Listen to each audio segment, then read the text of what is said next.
নমস্কার বন্ধুরা, আপনারা কেমন আছেন? নিশ্চয়ই ভালো আছেন, আমিও ভালো আছি। এটা হলো বাসন্তী পুজোর সন্ধি পুজোর সময়কার এটা ভিডিও। সন্ধি পুজোর সবটা কিন্তু আমি ভিডিও করতে পারিনি, কারণ নানান কাজের মাঝে মাঝে আমি এই ভিডিওগুলো করেছি এই মুহূর্তগুলোকে ধরে রাখার জন্য। বাসন্তী দুর্গাপুজো মানে বসন্তকালে হয় বলে তার নাম বাসন্তী। এই দুর্গাপুজোতে কিন্তু প্রধান অঙ্গই হচ্ছে এই পদ্ম। কিছু কিছু জিনিস আছে যেগুলো ছাড়া কিন্তু দুর্গাপুজো অসম্পূর্ণ, সেইগুলো ছাড়া পুজোই হবে না। এবং সেই জিনিসগুলো কিন্তু এই যেমন বসন্তকালে অর্থাৎ চৈত্র মাসে পাওয়া যায়, তেমনি কিন্তু আশ্বিন মাসেও পাওয়া যায়। আশ্বিন মাসে মা দুর্গাকে ঠিক যেমন যেমন করে পুজো করা হয়, এই বাসন্তী দুর্গাপুজোতেও কিন্তু ঠিক সেইভাবে মায়ের পুজোটা করা হয়। মাকে এখানে 108টা পদ্ম দিয়ে মাকে সাজানো হয়, মায়ের পায়ে নিবেদন করা হয় এই 108টা পদ্ম। এই 108টা পদ্ম ছাড়া কিন্তু মায়ের পুজো অসম্পূর্ণ। প্রাচীনকালে শুনেছি এই দুর্গাপুজোটাই হতো আমাদের সব থেকে আগে, মানে বসন্তকালে এই পুজোটা হতো।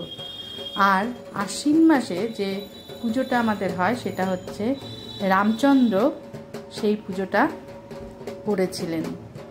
এই পদ্মকে ঘিরেই কিন্তু আশ্বিন মাসের পুজোটা সৃষ্টি হয়েছিল।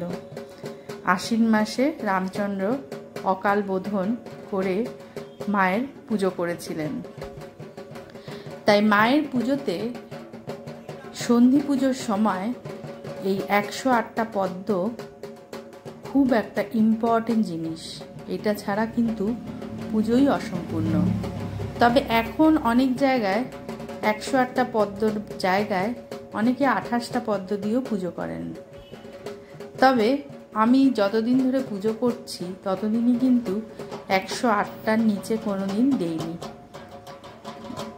কারণ এই সময়ও পদ্ম যেমন পাওয়া যায়, এই সময় আরও ভালো পদ্মটা পাওয়া যায়।